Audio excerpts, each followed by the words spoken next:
নমস্কার। আজকে সাপ্তাহিক রাশিফল নিয়ে আলোচনা করব, অর্থাৎ 17 তারিখ থেকে 23 তারিখ সারা সপ্তাহ কেমন যাবে চলুন তাই জেনে নিই।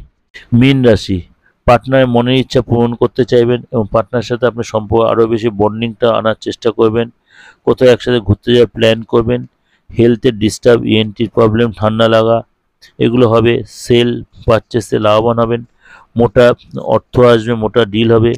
বিদেশি লাভ, পরিশ্রম করতে হবে এবং আপনার ধর্মের প্রতি ইন্টারেস্ট বাড়বে। গুরুর সাথে আপনার দেখা হবে, গুরুর আশ্রমে যাবেন। পার্টনারের সাথে সম্পর্ক আগের চেয়ে অনেক ভালো হবে। ইমপ্রেসড করবেন, পার্টনার আপনাকে ইমপ্রেস করার চেষ্টা করবে। একসাথে শপিং করবেন, গেস্টের বাড়ি যাবেন এবং কেরিয়ার আগের চেয়ে অনেক বেটার হবে। কেরিয়ারে কোনো গুড নিউজ পাবেন এবং আপনাদের বা আপনার পার্টনার কোনো নতুন ডিল বা নতুন কোনো চুক্তি হবে। এই যে দিলাম রাশিফল, এটা কিন্তু আপনাদের ওভারঅল আমি ডিসকাশন করলাম। অবশ্যই আপনাদের ভালো লাগবে। ভালো হলে অবশ্যই লাইক করে সাবস্ক্রাইব করে নোটিফিকেশন অন করবেন, যত লোককে শেয়ার করবেন। আর যোগাযোগ করতে হলে অবশ্যই আমার বুকিং নাম্বার স্কলে যাচ্ছে, সেই নাম্বারে ফোন করেন। নমস্কার, ভালো থাকুন।